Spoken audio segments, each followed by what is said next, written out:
My brother filed a formal complaint against me with the Texas Board of Architectural Examiners, claiming I had stolen proprietary drawings from his firm and submitted them as my own work. I sat across from him at that hearing table for over an hour and didn't say a single word. Then the board's forensic examiner connected her laptop to the projector.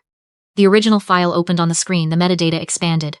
Every piece of information she needed was right there, time-stamped and irrefutable, and the room went completely, absolutely silent. My brother's attorney put his hand on my brother's arm and leaned in to whisper something urgent. My brother shook him off. That was the exact moment I understood that someone's entire professional life was about to be dismantled in that beige-walled room. But it was never going to be mine. The complaint arrived on a Thursday morning in a thick certified envelope with the state seal on the upper left corner. I signed for it at my front door, still holding a coffee mug, still in the first quiet hour of what had started as a normal day. I set the mug on the counter and read the document twice. Then I read it a third time, slowly, letting each paragraph settle. My brother Nate had filed a formal accusation with the state licensing board. He claimed that the architectural drawings I submitted for a mixed-use development project in Round Rock, a $2.1 million contract I had spent 4 months designing and winning on my own, were substantially identical to proprietary conceptual plans developed by his firm, Kellerman Construction. He claimed I had taken those plans without authorization and submitted them as original work. He was requesting an emergency suspension of my license, pending a full investigation. I put the envelope down next to my coffee. I looked out the window at the oak tree in my backyard. A grackle landed on the fence, considered me for a second, and flew away. Then I got in my car and drove to my parents' house. The drive from East Austin to their neighborhood in Pflugerville takes about 25 minutes, on a clear day. I made it in 18. Their street was quiet. My father's truck and my mother's Lexus sat side by side in the driveway, same as always. I rang the bell. My mother answered, with a dish towel folded over her arm, and the composed expression of someone who had been expecting this knock. I walked past her to the kitchen, and laid the complaint flat on the tile counter. She didn't look at it. She set the dish towel beside the sink and said, carefully, that Nate had worked very hard to rebuild the firm after I left, that my departure had hurt the business more than I seemed to understand, and that the designs I submitted to that Round Rock developer were built on concepts that originated inside the firm's creative process, whether I recognized that debt or not. I asked her directly if she had seen the complaint before I walked through the door. She picked the dish towel back up. My father came in from the living room, with the practiced calm of a man who had already decided every word he was going to say. He told me he had always known I would find a way to monetize what I learned at his firm. He said he had allowed that because I was his daughter, but that there were limits to what family loyalty could absorb. He suggested I withdraw quietly from the Round Rock project, allow Nate to take over the contract, and let this whole situation disappear before it caused permanent damage to everyone involved. I looked at him for a long moment. He held my gaze the way he always did. That flat, steady stare meant to communicate that the conversation was already settled. I picked up the complaint from the counter and walked back, out through the front door. I sat in my car in their driveway for about 30 seconds. Not because I was coming apart, because I was shifting gears. By the time I backed out onto their street, I was already thinking about Grayson. Grayson and I had overlapped at a structural engineering firm, years before I ever went into the family business. He left construction altogether about 6 years ago and moved into digital forensics, specifically, intellectual property disputes in architecture and design. He was precise and completely unsentimental about documentation. He didn't believe in intuition or narrative. He believed in file metadata and access logs. He was exactly who I needed. We met at a coffee shop on Cesar Chavez. He was already there, a flat white and a laptop on the table, when I walked in. He had started looking before I even told him the full story. That was Grayson. He didn't wait for a complete brief before he started pulling threads. He turned the laptop toward me without any preamble. He pulled up the access logs from the shared server I had used when I worked at the family firm. I had left Kellerman Construction 3 years ago, but Nate had never revoked my read credentials. A careless mistake that was about to become a catastrophic one. Grayson had used those still active credentials, entirely legitimately, since no one had revoked them, to pull the server's full access history. At 11:52 p.m. on a Tuesday, 9 days after I submitted my proposal to the Round Rock developer, Nate's user ID had accessed a project folder labeled with my client's name, not a Kellerman folder, my personal project folder, which I had accidentally left mapped to the server when I transitioned out my files 3 years prior. He had downloaded every document inside it. 14 files, 14 timestamps, all between 11:52 and 11:59 on a night when he should have been nowhere near that server. Then Grayson showed me the split screen. On the left, my original CAD files as they lived on my personal hard drive, backed up to a cloud account months before the complaint, each one stamped with my machine's serial number and my personal user ID. On the right, the family firm's versions, the drawings Nate had submitted to the board as evidence that I had stolen from him. Grayson ran a single command. A hidden layer appeared inside Nate's versions of the files. A layer that had no business being there if Kellerman's team had produced those drawings independently. I had started embedding that layer years ago, almost superstitiously, the way some painters sign the backs of their canvases. Every project file I ever created contained a hidden annotation layer I named Layer Lematis, after a vine that used to climb the fence of the first house I measured and sketched as a student. It was my private mark. It lived inside every original file I made. Nobody else knew to look for it, and nobody else would name it the way I named it. And it was sitting there, fully intact, inside the designs my brother had submitted to the state board, as proof that I had stolen from him. I took the printouts Grayson slid across the table and set them flat in front of me. They were warm from the printer. I held them and looked at the timestamps and the access log and that layer name in its clean sans serif font, and a memory hit me so hard I had to stop looking at the page. 7 years ago, the night I told my father I was leaving the firm. We were in his office at the back of the warehouse, a room that always smelled like sawdust and stale coffee, no matter how long it sat empty. He had a drafting table he never used anymore, and a desk buried under bids and change orders. I had practiced what I was going to say on the drive over. I laid it out clearly. I had enough clients to support a solo practice. I wanted to build something with my name on the door. I was grateful for everything, but I needed to go. He let me finish without interrupting, which wasn't like him. Then he leaned back in his chair and said, very evenly, that everything I knew about architecture I had learned in his offices, on his equipment, using his contacts, on his projects. He said that the intellectual capital I was proposing to take with me had been developed on company time and, in a certain sense, belonged to the firm. He wasn't raising his voice. It wasn't a threat exactly. It was more like a terms of departure statement, a reminder of what he felt was owed. I had told myself that night that he didn't mean it literally, that it was the bluster of a wounded man who couldn't say outright that he didn't want me to leave.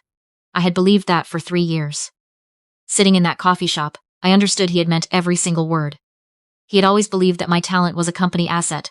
When I left, I had taken something that belonged to him. When I succeeded, I helped confirm that theft, and when I beat Nate on a contract that Nate had wanted, I had crossed a line that required a formal response. The only thing that surprised me was how long it had taken them to make their move. I also understood something else. They had handed me exactly what I needed to end this. I folded the printouts carefully, finished my coffee, and spent the next 40 minutes at that table, working through the strategy with Grayson. The hearing room at the Texas Board of Architectural Examiners was smaller than I expected, and more aggressively fluorescent. Beige walls, drops, ceiling, one buzzing tube that nobody had gotten around to replacing. A long conference table with water pitchers sweating rings onto the laminate surface. I arrived early and took the chair on the far side, my back to the windows, facing the door. Nate arrived with his attorney and a rolling briefcase. He was wearing a new suit. He had gotten a haircut. He moved with the slightly elevated posture of a man who believes the result of the day has already been decided. My parents took the 2 chairs along the wall. My mother crossed her ankles. My father set his hands on his knees. Nobody looked at me directly. They glanced and then shifted their eyes away in that deliberate manner that is meant to communicate your irrelevance. I folded my hands on the table and let them perform. Nate's attorney opened the case methodically. He used words like misappropriation and breach of professional trust. He laid out a timeline that had been carefully constructed to suggest I had accessed Kellerman's proprietary files after my departure and built my Round Rock proposal on a foundation of stolen concepts. He submitted printed screenshots showing the family firm's file directory, with creation dates that appeared to predate my own submission. Nate followed with his personal account. He was composed and fluent. He described the Round Rock project as something his team had been developing internally for months, a concept that had gone through multiple revision cycles before I apparently got hold of it. He said it was painful, genuinely painful, to find himself in this position with his own sister. My father nodded twice. My mother pressed her lips together in a way that was calibrated to read as sorrow. I said nothing. My attorney said nothing. We had agreed on that before we walked in. The board's forensic examiner, Miss Holbrook, was introduced and asked to review the submitted digital files. She was a compact woman with reading glasses pushed up on her forehead, and the completely unhurried manner of someone who has explained file metadata to attorneys many more times than she has found interesting. She connected her laptop to the projector. She opened Nate's submitted files first. She displayed the file properties. She pointed to the creation date Nate's attorney had cited in his opening. Then she noted, without particular emphasis, that the date shown in the properties panel was inconsistent with the date embedded in the file's binary metadata. A discrepancy that occurred specifically when file properties were manually altered, using a third-party editing tool. She zoomed the projector image to a small string of code near the bottom of the screen. She said the tool itself had left a recognizable signature in the file data, a known artifact of that specific software. Across the table, Nate's attorney wrote something on his legal pad. Miss Holbrook opened my files. The metadata came up clean. My machine serial number, my personal user ID. a creation date that predated Nate's submission of his version to the developer by 11 weeks. Then she ran the command. Layer Lematis appeared in the layer panel on the projector screen. Miss Holbrook addressed the room, without looking at anyone in particular. She asked whether anyone present could explain the existence of a hidden annotation layer in the family firm's submitted files, bearing the same name, the same layer properties, and the same internal positioning as a layer, present in the opposing party's original archived files. The room went quiet in a way that felt almost textural, like the air had changed density. Nate's attorney leaned toward his client and spoke quickly against his ear. Nate pulled slightly away from him. His jaw had tightened in a way that made the muscles along the side of his face visible. My attorney stood and slid 2 documents across the table to the board chair: the server access logs, Nate's user ID 11:52 p.m., my project folder, 14 files downloaded, each one individually timestamped. She invited Nate's attorney to offer an alternative explanation for how his client's firm had produced drawings containing a private watermark layer that existed solely within the opposing party's personal original files. Nate's attorney said nothing. He had returned to writing on his legal pad with the focused energy of a man who has decided his best move is to wait out a particular moment. Nate did not wait it out. He pushed back slightly from the table, like he needed room around him. Then he said the server logs didn't prove what my attorney was suggesting. He said the layer could have originated during the period when I still worked at the firm and had collaborative access to shared resources. He said his IT person had flagged what looked like a remote intrusion on their systems 2 weeks prior, and someone had clearly been accessing their network without authorization. He said that last part looking directly at me. I looked back at him the same way I had looked at my father in their driveway. Miss Holbrook said, without any change in her tone, that the access log entry in question originated from a user ID, still registered to the opposing party as of the date in question, that the credentials had not been revoked, and that the activity timestamp corresponded to a period, 9 days after the opposing party's proposal, had already been received and logged by the developer. The board chair asked Nate's attorney whether his client wished to revise his account of events. Nate's attorney requested a recess to confer with his client. The board chair said that was not available at this stage of the proceeding. Nate said his attorney had pushed him into filing before they fully understood what the evidence looked like. He said the designs had been developed collaboratively at some point in the firm's history, and that there had been a genuine misunderstanding about where the origination occurred. Collaborative, a word that had not appeared anywhere in the original complaint. The board chair informed the room that given the evidentiary inconsistencies in the submitted documentation, the board was suspending the complaint and referring the matter to the Texas Attorney General's office for review of potential perjury and fraudulent submission of altered records to a state regulatory body. From the chairs along the wall, my father made a sound before he caught himself. Then he stood and said something about his firm's decades of service to the industry in this state, and the importance of ensuring all parties receive due process. The board chair looked at him. She said that because the family firm's name appeared on all submitted documentation, Kellerman Construction was a party of record and subject to the referral. My father sat back down. I did not turn to look at him. My mother was gripping her purse with both hands.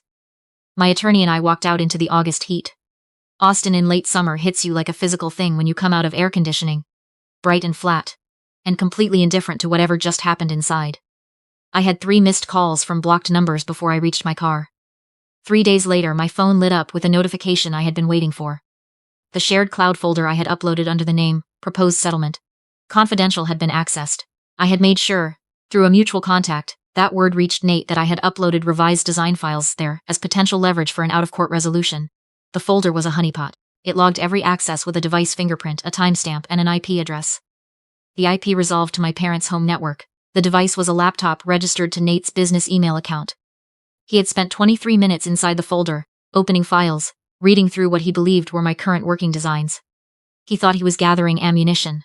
He was generating a paper trail against himself. He was also violating the interim board order that barred him from contacting me or accessing any materials related to the ongoing dispute. I forwarded the access report to the Attorney General's investigator that morning. By evening, Nate's attorney had filed an emergency motion that went nowhere. By the following afternoon, the interim order had been converted to a full cease and desist. Nate's operating license for Kellerman Construction was suspended pending the expanded investigation, and the AG's office had issued a preservation hold on all of the firm's financial and digital records. My father called me that night from his personal number, not a blocked one, which told me clearly how bad things had gotten. I let it go to voicemail. He left a message. He said Nate had made decisions without full family consultation, and without his approval. He said the firm was his life's work. He said he was asking me, as my father, to consider the larger picture before I took this any further. I listened to the message once, I deleted it. I want to be honest about something. People who hear this story often expect me to describe feeling triumphant at some point. Or devastated. They want a moment of catharsis. Tears in the parking lot. Something that gives the story the emotional resolution they're looking for. The truth is I didn't feel much at the end. Not because I'd shut myself off. Because I had already done the hard grieving earlier. In pieces.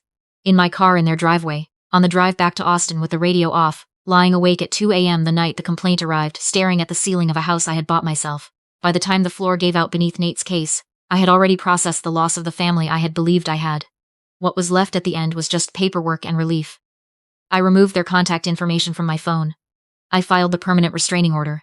I sat back down at my drafting table and opened the project I'd been working on before all of this started. A small community library in Cedar Park, modest budget, beautiful site, exactly the kind of commission that made me leave the family firm in the first place. I worked for about 40 minutes before I realized I was smiling. There are 3 things I've carried out of this that I think about often, because I don't believe my situation was uncommon. I think a lot of people are living inside a version of it, with different paperwork and different industries, and different specific weapons used against them. The first is this. Some families treat your talent like a capital investment. They put in real resources during your development. Money, time, introductions, and they carry a silent ledger in which you owe them a permanent royalty on everything you produce. When you leave and succeed independently, they don't experience it as pride. They experience it as a debt being walked out the door without payment, and they will eventually try to collect, legally if they can, socially if they can't. Understanding this doesn't make it hurt less, but it changes what you do next, because it clarifies that you are not dealing with a wounded relationship. You are dealing with a business dispute in the language of family, and business disputes have rules. The second is about the golden child, which Nate had been his entire life. People assume the golden child is safe, that the favoritism that elevates them protects them. It doesn't. It makes them conditional. Nate was valuable to my parents as long as he won, as long as he delivered, as long as the firm performed. The moment his bad decision threatened my father's retirement assets, my father left a voicemail throwing him under the AG's investigation without a second of hesitation. The golden child lives in a performance contract, not a relationship. The scapegoat, the one who left, the one the family decided to stop protecting, already has something the golden child may never have. Proof that the system is survivable from the outside. That is not a small thing. That is the most important thing. Build on it. The third is the one I return to most often. You do not win against people who operate this way by out-arguing them or outlasting them or by making them feel the full weight of what they did. They don't feel it the way you're hoping they will. What beats them is documentation, silence, and patience. You document everything quietly and completely from the beginning. You let them keep talking, because they always will. They always believe their confidence is armor. Your silence is not passivity. Your silence is a container for everything they're going to keep handing you, and they will hand you far more than you could ever construct on your own. Just stay quiet. Keep your records organized. Step out of the way when the floor gives, and trust that it will give, because people who operate from fear always, eventually, overreach. I drove out to the Cedar Park site the morning after I deleted my father's voicemail. The grass was still wet from rain overnight. I could see the low blue ridge of the hill country in the distance. I stood there for a few minutes in the damp quiet, and thought about the first building sketch I ever made, that I actually cared about. A community center drawn at 19 years old. A building that didn't exist, and that I drew just to see what it would look like. I thought about how long ago that was, and how clear the line was between that morning and this one. Then I photographed the site from 4 angles the way I always do at the start of a project and got back in my car. If any of this sounds like something you are living through right now. People who believe your independence is a theft, who respond to your growth with control, who have a story where your success is their injury. I want to leave you with this. The most destabilizing thing you can do is not to fight. It is to keep building, quietly and with excellent documentation, and let them be exactly who they are. They came for my license. I still have it. The designs are mine. The work is mine. What do you do when the people who are supposed to be in your corner try to use the system against you? Tell me in the comments. I read every single one.